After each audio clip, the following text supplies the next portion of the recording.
සියලු දෙනාටම සුබ සන්ධ්‍යාවක් වේවා. වෙනදා වගේම අද අපි කතා කරලා බලමු ව්‍යාකරණමය ගැටලුවක්. පහුගිය දවසේ අපි මේ වචන වෙන් කිරීම සම්බන්ධව කතා කරද්දී අපි අතින් නොකියුණු කාරණයක් ගැටලුවක් හැටියට ඇවිත් තියෙනවා. දැන් පූර්ව ක්‍රියා පිළිබඳවනේ අපි කතා කළේ අන්තිමටම. ඒකෙදි දැන් ලායන් එකතු වෙන අවස්ථාවක් තියෙනවා. ඒ ලායන් වෙන් කරනවද නැද්ද කියන ගැටලුව. ඒකට කෙටිම උත්තරේ ලායන්න තියෙනවා නම් ඒ කියන්නේ දැකලා වැඳලා ඒ වගේ තැන්වල ලායන්න පේනවා නම් ඒ ලායන්න අනිවාර්යයෙන් මේ පූර්ව ක්‍රියා රූපයත් එක්ක එකටම ලියන්න. එතකොට තව එනවනේ සංදි වේලා වගේ වචන වගේක් ඇවිල්ලා. ඒ කියන්නේ ඇවිත්ලා කියන එක ඇවිල්ලා. ගොසින් ලා කියන එක ගිහිල්ලා.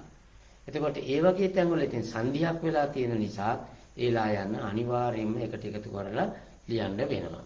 අර දැකලා බලලා වගේ තැන්වල ඉඳලා ඒ වගේ තැන්වල ලායන්න එකතු කරන්න ඕන. ඉතින් ඒකේ ගැටලුව එච්චරයි. අපි අද යමු මිශ්‍ර ක්‍රියා පිළිබඳ ප්‍රශ්නෙට. මිශ්‍ර ක්‍රියා පිළිබඳව තියෙන ගැටලුව මේකයි. මිශ්‍ර ක්‍රියා අර්ථය ලබා දෙන්නේ මින් මින අම්නි කියන ප්‍රත්‍යය වලින්. බලමින් දකිමින්. ඉතින් ඒ කියන මින් කැලෙන් එහෙම නැත්නම් මින එහෙම නැත්නම් අම්නි ඒ වගේ වෙන් තමයි. ඉතින් ඒක වෙන් කරන්නේ නැහැ. හැබැයි ඒ වුණාට අපි මිශ්‍ර ක්‍රියා අර්ථය දෙන්න පූර්ව ක්‍රියා රූප ද්විත්ව කිරීමේ ක්‍රමයක් ගෙනියනවා. දැන් හඬමින් කියන එක වෙනුවට හඬ හඬා. බලමින් කියන එක වෙනුවට බල බලා. ඒ දැන් බල බලා කිව්වම මේක දෙකක් හැටියට අපිට ලියන්න පුළුවන්. හැබැයි ප්‍රතිපත්තියක් හැටියට බල බලා කියන එක එකටම ලියනවා නම් දැක දැක කියන එක එකටම ලියනවා නම් විඳ විඳ කියන එක එකටම ලියනවා නම් ඒක ප්‍රතිපත්තියක් හැටියට එහෙමනම් ඒ පූර්ව ක්‍රියා ද්විත්වය එහෙම ගෙනියන්න ඕන. නමුත් වඩා ලේසි මිශ්‍ර ක්‍රියා අර්ථයේ සැපයීමට පූර්ව ක්‍රියා රූප ද්විත්ව කරන එක වෙන් කරලම ලියනවා. බලමින් කියලා ලිව්වොත් තනි වචනයක්, බල බලා කියලා ලිව්වොත් වචන දෙකක්.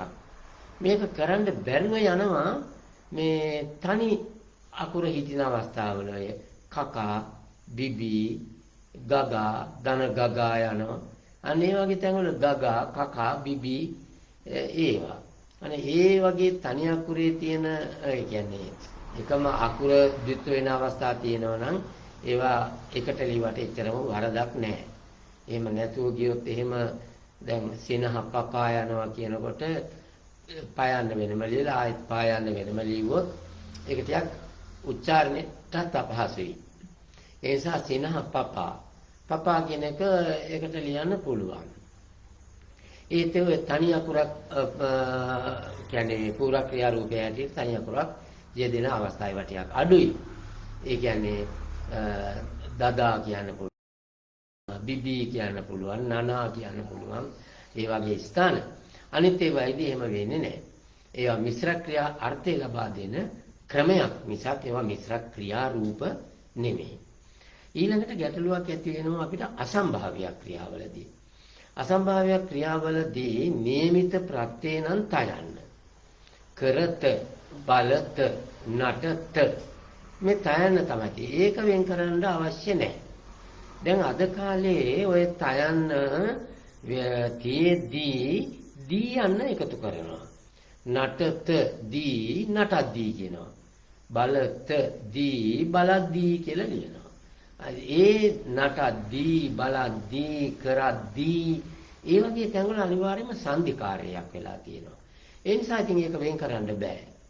ඒ සංධිකාරයට ලක් වෙච්චි කරද්දී බලද්දී නටද්දී ඒ වගේ ඒවා අපිට වෙන් කරන්න බෑ. හැබැයි ඊට අමතරව වෙන වෙන නිපාත යොදා ගන්න ස්ථාන කීපයක් තියෙනවා. අසම්භාව්‍ය ක්‍රියා රූපයකින් පස්සේ අපිට පුළුවන් මෙන්න මේවා යොදන්න. හොත් කියන එක පුළුවන්. කල්හි කියන එක පුළුවන්. හැකි කියන එක, මැනවි කියන එක, යුතු කියන එක. මොනවද එතකොට?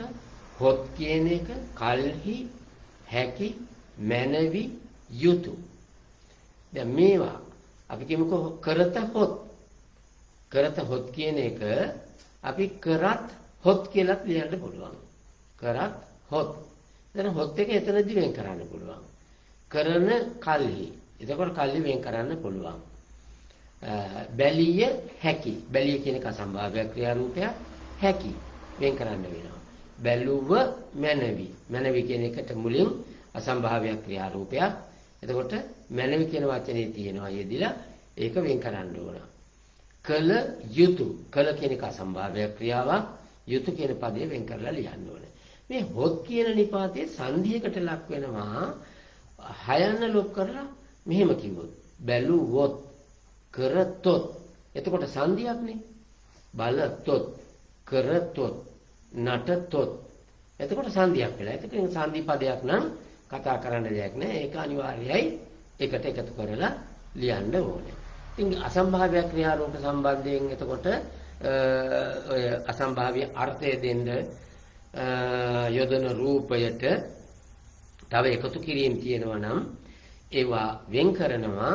සංධි වෙලා තියෙනවා නම් එකට ලියනවා. ඊළඟට උපකාරක ක්‍රියා ධාතු යොදා ගන්න ක්‍රියා වර්ගයක් සිංහලයේ තියෙනවා. උපකාරක ධාතු. මේ උපකාරක ධාතු කියලා කියන්නේ ප්‍රධාන ක්‍රියාවට අර්ථය දී ගන්න බැරුව යනකොට අතිරේක වශයෙන් යොදා ගන්න ධාතු කීපයක්. උපකාරක ධාතු. ඒ කියන්නේ මේ සමහර විට සිංහලයේ ඒ අදහස ප්‍රකාශ කරන්න નિયમિત එක ක්‍රියාරූපයක් නැහැ. එක ක්‍රියාරූපයක් නැහැ. එහෙම වෙලාවකදී අපිට වෙනත් ධාතුවක උපකාරය ලබා ගන්න සිද්ධ වෙනවා. ඉතින් ඒ නිසා උපකාරක ධාතු කියලා විශේෂයක් තියෙනවා. ඉතින් ඒවා ව්‍යාකරණ වලදී තැන් තැන් වල කියවිලා තියෙනවා. ඒ වුණාට ඉතින් ඒවා පැහැදිලිව විස්තර වෙලත් නැහැ. එහෙම ස්ථානක් තියෙනවා. ප්‍රධාන වශයෙන් කර ධාතුව. ඊළඟට වූ ධාතුව. මේවා උපකාරක ධාතු. ඊට අමතරව හර ධාතුව, පිය ධාතුව, දම ධාතුව, ගන් ධාතුව, ල ධාතුව මේවා උපකාරක ධාතු. කර ධාතුව, වූ ධාතුව, හර ධාතුව, පිය ධාතුව, දම ධාතුව, ගන් ධාතුව, ල ධාතුව. ඔයිට අමතරව ලබ ධාතු එකතු වෙනවා කර්මකාරක ක්‍රියා රූපවලදී. උපකාරක ධාතු.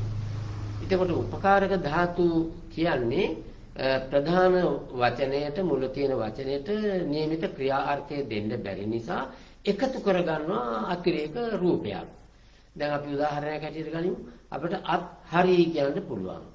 අත් කියන වචනේම ක්‍රියාපදයක් නැහැනේ. ඉතින් ඒ නිසා අත් හරි. අපිට කියන්න පුළුවන් අත් හැරලයි. අත් හැර දමයි. අත් හැර පියයි.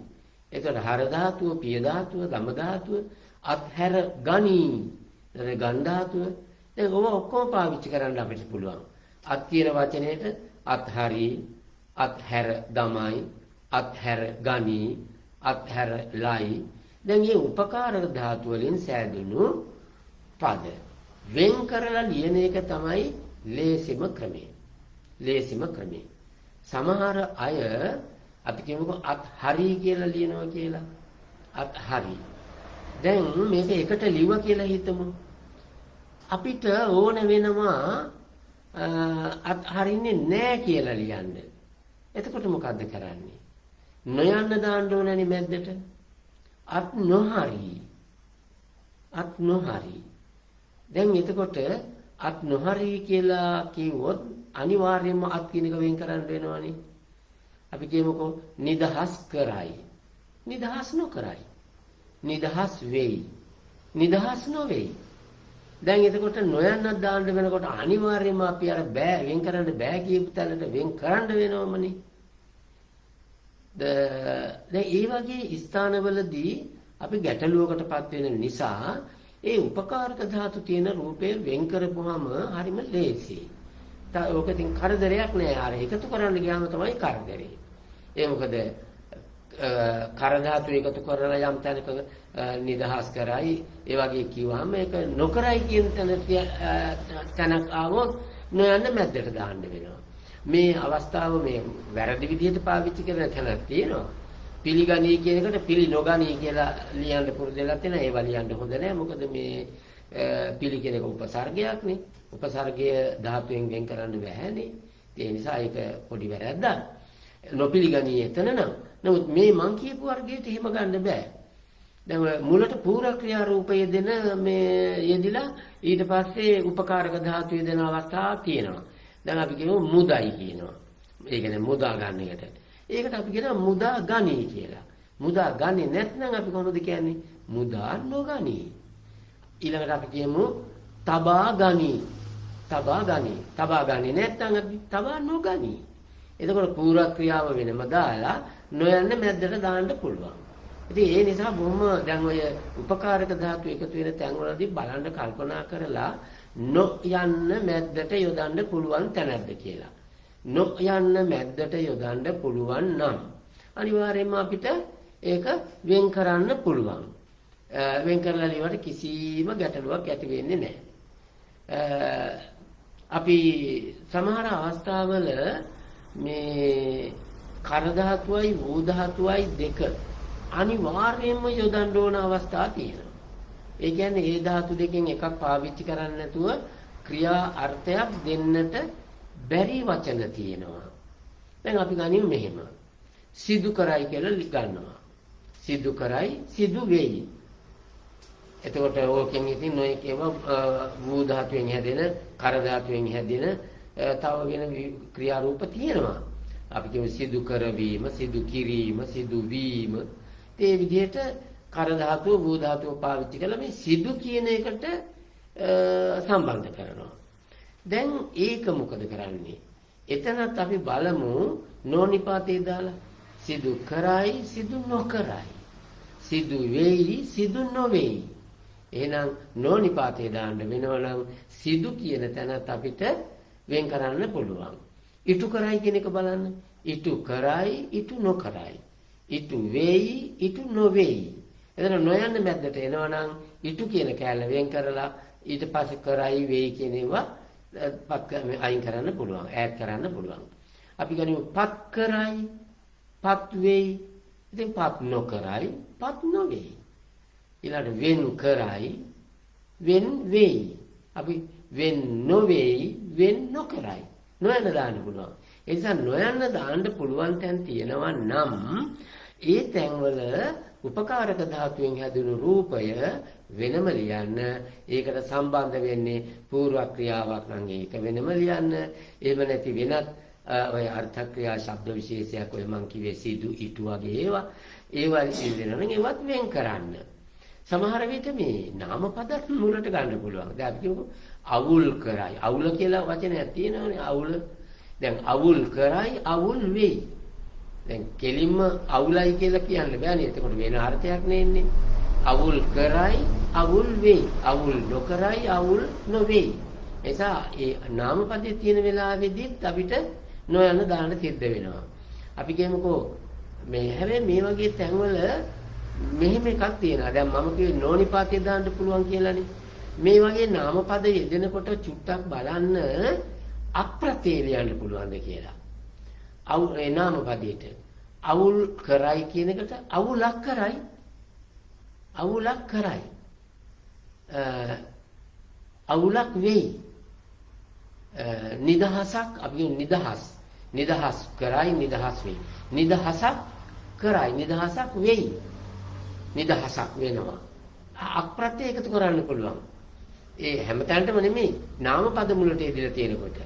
දැන් සංස්කෘතෙන් ආපු වචන තියෙනවානේ සාකච්ඡායක. සාකච්ඡා කරයි. අපිට පුළුවන් නේ ඔකට සාකච්ඡාවක් කරයි කියන්නේ. සාකච්ඡාවක් කරයි.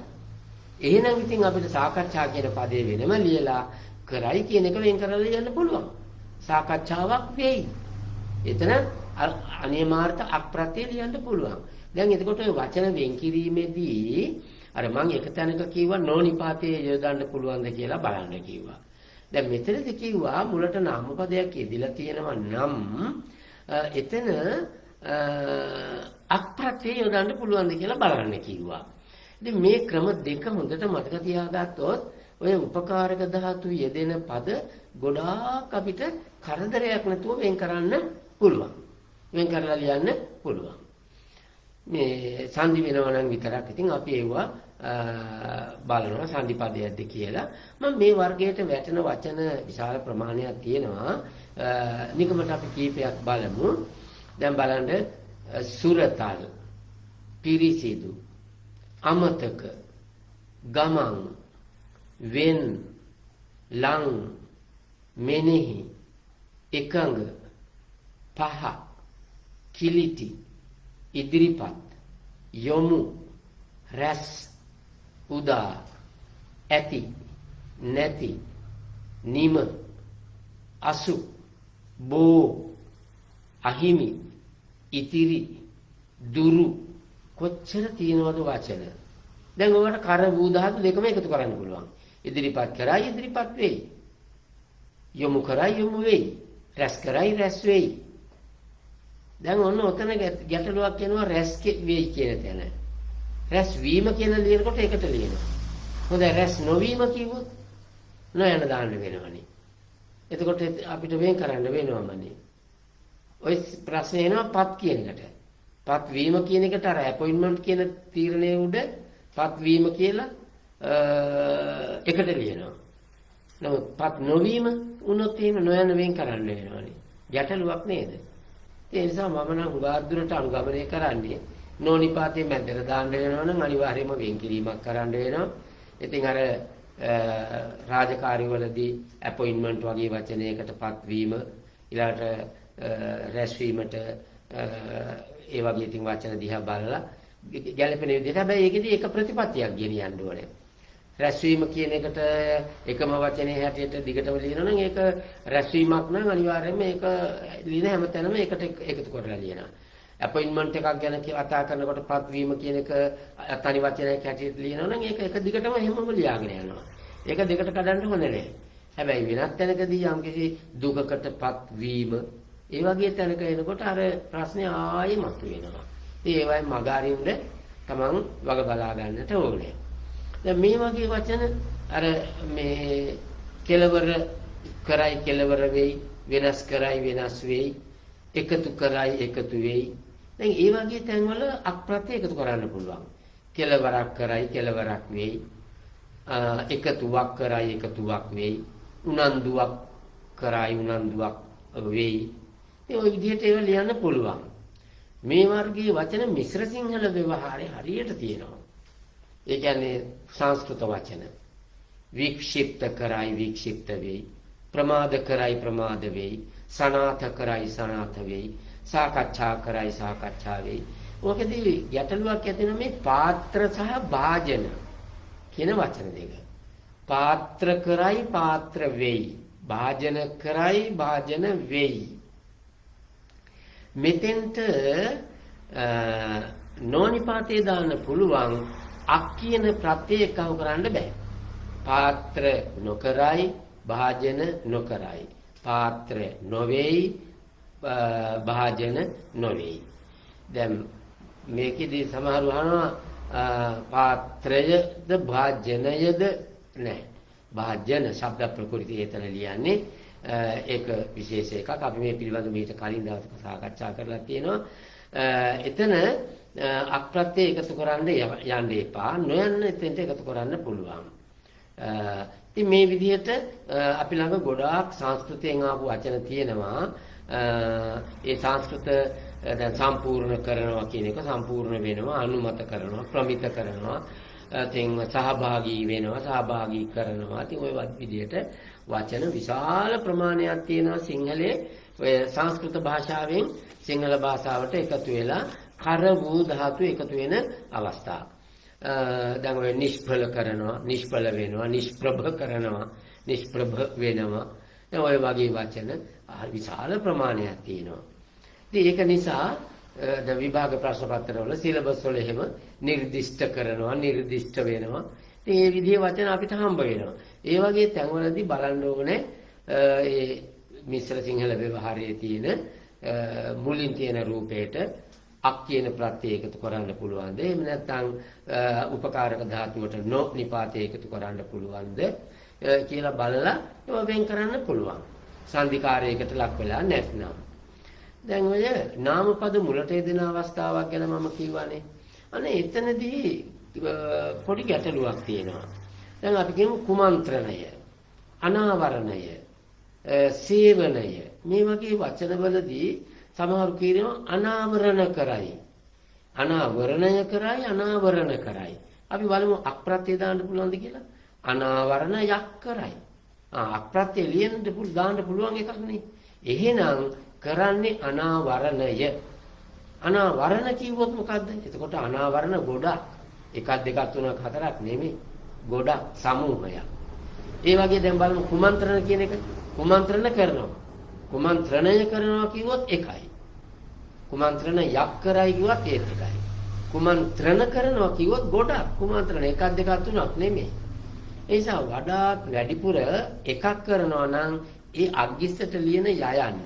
සේවනය, ආග්‍රාණය, මෝහනය, ස්නානය, අනාවරණය, වර්ජනය, තර්ජනය, ආක්‍රමණය, සංවිධානය, නිරීක්ෂණය, දමනය ඒවා ඒක වචනින්ම ලියන්න ඕනේ. ඔන්න ඒක වචනින්ම අපිට ලියන්න අමාරුයි. දැන් ගර්ජනා කරනවා. ගර්ජනාව කරනවා කියලා ඉතින් බොහොම දුර්ලභ වශයෙන් යෙදෙනේවානේ. සිංහේ ගර්ජනා කරනවා. ගර්ජනාව කරනවා කිව්වොත් එකයි. ඒත් ඉතින් ගර්ජනා කිව්වොත් ඉතින් ගොර ගොර ගාලා කරන ගොඩක්නේ ඒකයි. දැන් පෝෂණ කරනවා කිව්වොත් එහෙම වැරදි මම හිතන්නේ. පෝෂණය කරයි. මර්ධනය කරනවා.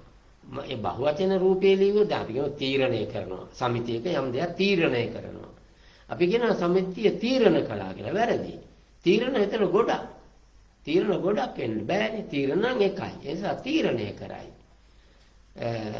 ඉතින් ඒ නිසා ඔය සංස්කෘත වචනවල සේවනය, ගණනය, පානය, මිශ්‍රණය, දූෂණය ඒ වගේ ඒවැදී බොහොම පරිස්සමට කල්පනා කරලා බලන්න බහුවර්ථ පදේ ලියන්න ගියාම වරදක් වෙයි. ඒ නිසා බහුවර්ථ පදේ ගන්න නැතුව ඒක වචනාර්ථය අරගෙන පාවිච්චියට ගනිමු. බැරිම තැනක් වුණොත් අපි කියමු කුමන්ත්‍රණ රාශියක් ගියා නම් කුමන්ත්‍රණ කරයි. එහෙම ලියනවා. ඊළඟට අපි අරගෙන බලමු දැන් ක්‍රියාපදවල ගැටලු ඇති වෙන්නේ ඔය උපකාරක ධාතු එකතු වෙන ස්ථාන. එතකොට ඒකට නොනිපාතයේ යෙදෙන අවස්ථා තියෙනවද බලන්න. අක්ප්‍රත්‍යය යොදන්න පුළුවන් අවස්ථා තියෙනවද බලන්න. ඒව බලලා කල්පනා කරලා උපකාරක ධාතු වලින් හැදෙන පද වෙන් කරන්න පුළුවන්.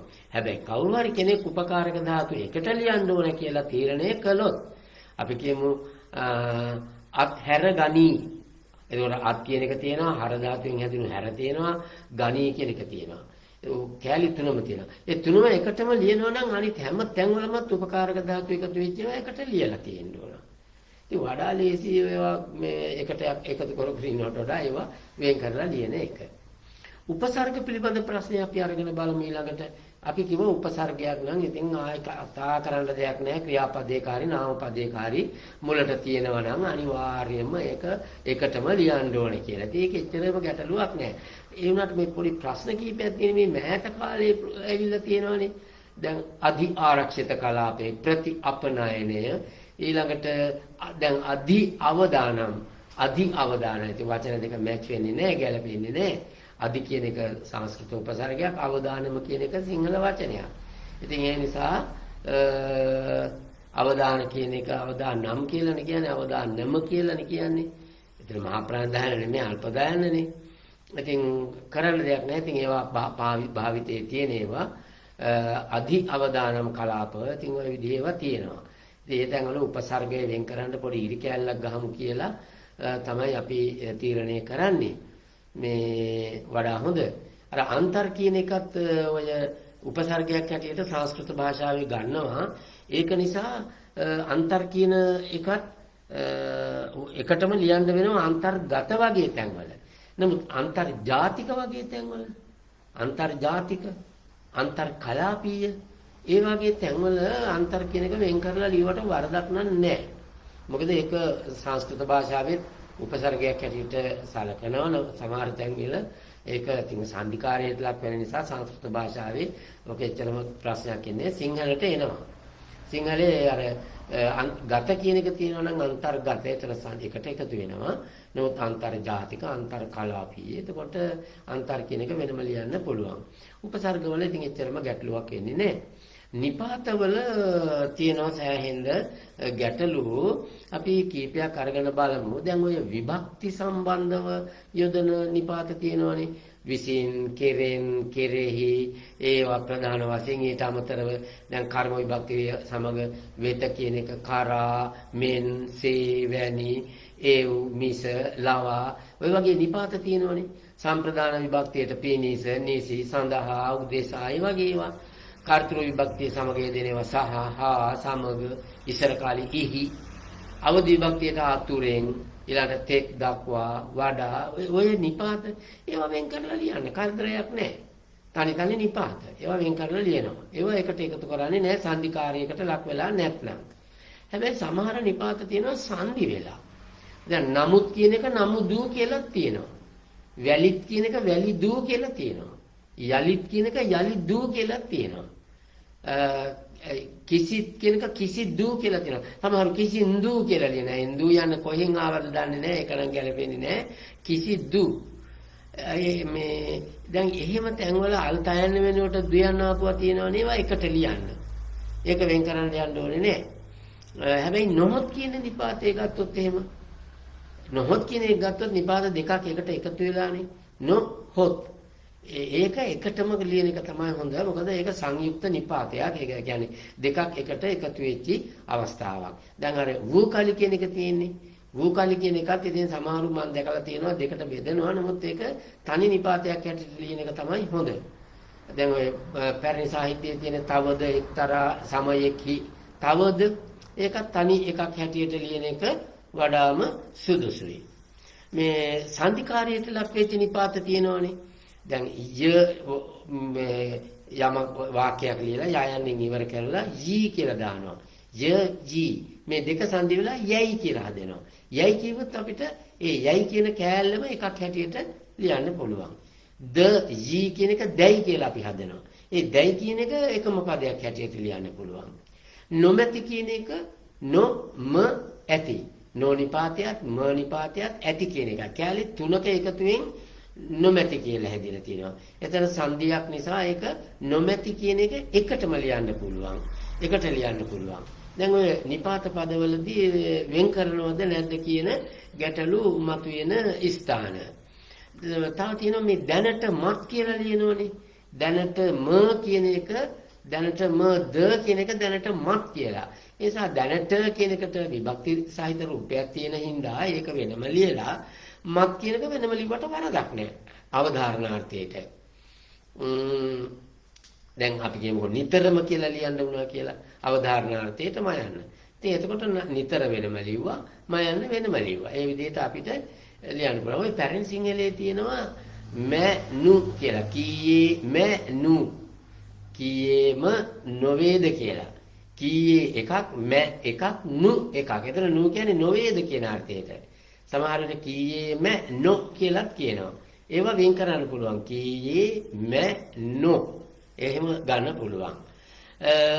ඊළඟට ඔය අවධාරණාර්ථ ම නිපාතයේ වෙන් කරනවද නැද්ද කියන එක ඊළඟ වාක්‍යයක් අවසානයේ තියෙන යයන්න වෙන් කරනවද නැද්ද කියන එක වා ගැටලු නෙමෙයි. ඇත්තටම නිපාතනේ තනි නිපාත සියල්ලම වෙන් කරපුවාම ඒ ප්‍රශ්නේ ගොඩාක් ලිහිල් වෙනවා.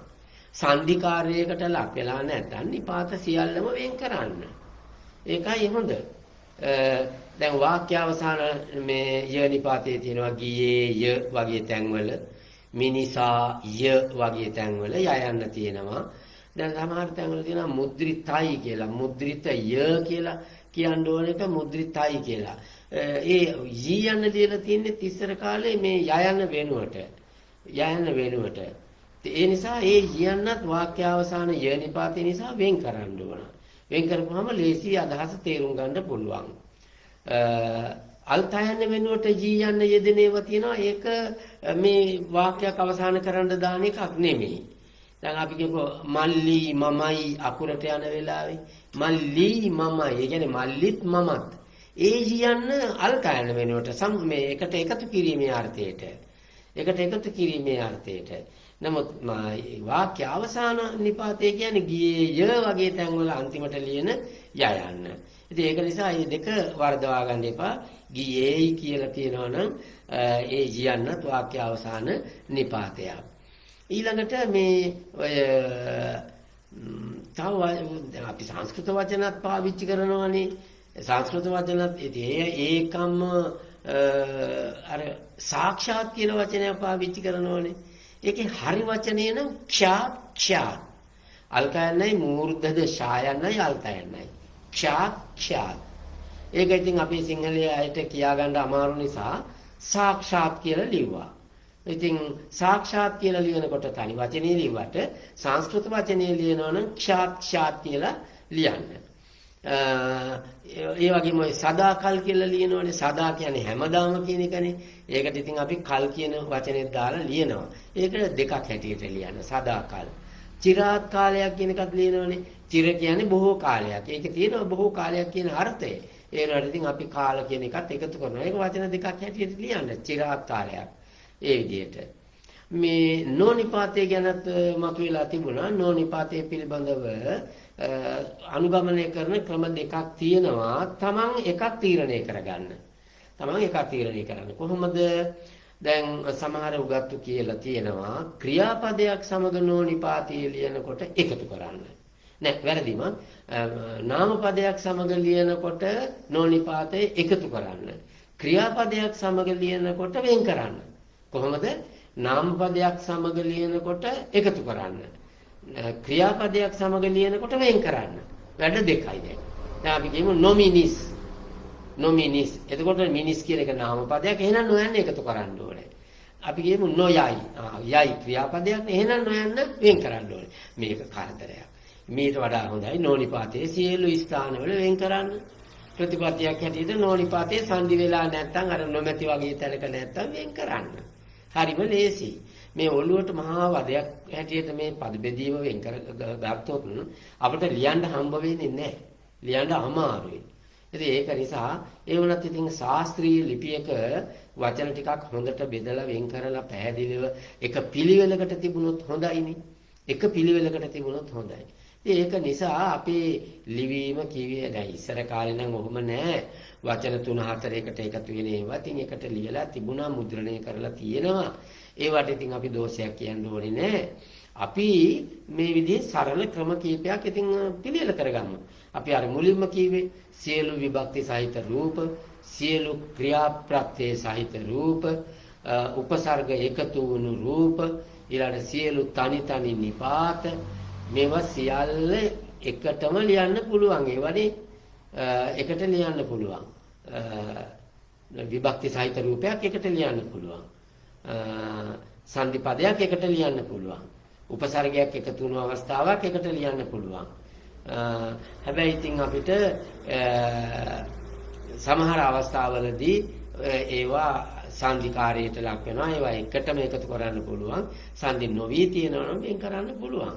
ඉතින් නාම පද සම්බන්ධව ඊට පස්සේ ක්‍රියාපද සම්බන්ධව උපසර්ග සම්බන්ධව සහ නිපාත සම්බන්ධව මම කතා කළේ නැත්තේ ක්‍රියා විශේෂණ ශබ්ද ඔය දුකසේ සුවසේ ඒවා තින් දුක නාම පදයක් සේ එක වෙනම ලියන්න දුකසේ සැපසේ ඒ වගේ තැන්වල වෙන් කරලා ලියුවා කියලා ඒක ඇත්තට තදබල ගැටලුවක් ඇති වෙන්නේ නැහැ. Taman තීරණය කරනවා නම් දුකසේ කියන එක ක්‍රියා විශේෂණයක් තනිව ලියන්න ඕන කියලා. ඉතින් එහෙම ලියනවා නම් ඒක ක්‍රමයට ලියන්න ඕන.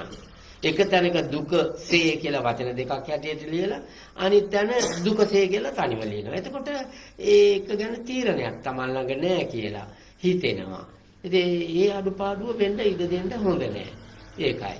හොඳයි මම හිතනවා දැන් වචන වෙන් කිරීම පිළිබඳව තියෙන ගොඩක් අවුල් නිර්වුල් වෙන්නට ඇති කියලා මේ සියල්ලම මතක තියාගෙන ලේඛන කලාවට යෙදෙන්න අමාරු වුණත් අපි පුළුවන් තරම් දුරට උත්සාහයක් ගන්න ඕන මේ වගේ වචන වෙන් කරලා අදහස අවුලක් නොවෙන්න ඉදිරිපත් කරන්න. මොකද එහෙම කියන්නේ දැන් අගතැන්පත් කියන වචනේ ගත්තොත් එහෙම අගතැන්පත් අග්‍ර ස්ථානයට පැමුණුණු කියන එකනේ. අග්‍ර ස්ථානයට පැමුණුණු අගතැන්පත්. එතකොට බලන්න අගතැන් පත් කියන එක වෙන් වෙලා තියෙන්න ඕන. අග්‍ර ස්ථානය කියන එකට අගතැන්. මම ලිව්වොත් එහෙම අග කියලා වෙන් කරලා තැන්පත් එකට ලිව්වොත් එහෙම අර්ථයට කොච්චර වෙනසක් වෙනවදනේ? අග තැන්පත්. තැන්පත් වෙලා තියෙන එතකොට අග. ඒක හරියන්නේ අර්ථ විශාල වශයෙන් වෙනස් කරනවා. එසා පරිස්සමට අග තැන්පත් වචන තුනක් හැටියට ලියුවොත් බේර ගන්න පුළුවන්. අග්‍රස්ථානයකට පැමුණු කියලා. එහෙම නැතිව ලියනවා නම් අගතැන් පත්. අගතැන් පත් අග්‍රස්ථානයට පැමුණු. වඩා ලේසි මට නම් අගතැන් පත්. ඒ විදිහට. ඔය සංඛ්‍යාවාචී පදවලත් ඔය ගැටලුව ඇවිල්ලා මතක් කිරීමක් දෙයක් කරලා තිබුණා. අර දෙවන තෙවන වගේ තැන්වල ඒවා වෙන් කරන්න කියවනේ. අර 11 11 12 තුදුස් පසළොස් අටළොස් වගේ තැන් තියෙනවනේ. ඒ වයිදී දැන් අපි කියමුකෝ 12 කියන තැන නම් 2යි කියන එකට දෝ. එතකොට තෙලස් කියන තැන තේ රස කියන එකෙන් තෙලස්. අටළොස් කියන තැන අට්ඨා රස කියන එකට අනුව අටළොස්. අටළොස්. දැන් ඔය කෑලි ඔක්කොම එකට ලිව්වට වරදක් නැහැ. පසළොස් අටළොස් 11 12 එහෙම ලිව්වට වරදක් නැහැ. ඒවා ඉතින් අර සිංහලට ඇවිල්ලා තියෙන්නේ එක ක්‍රමයකට ඒ සිංහල වචනම දානකොට 11 12 13ට තෙලෙස 14ට තුදුස පසළොස් ඊළඟ 16 ඒ වගේ තැන්වල ලොස් කෑලි එකටම ලිව්වට වරදක් නැහැ. එතකොට මම හිතන්නේ ගොඩක් දුරට ගැටලු අවසන් වෙලා ඇති. තවත් ගැටලු තියෙනවා නම් ඉදිරි කාලයේදී දැනුම් දීමක් කරන්න අපිට ඒවා විසඳ ගන්න පුළුවන්. ඔබ සියලු දෙනාටම තෙරුවන් සරණයි.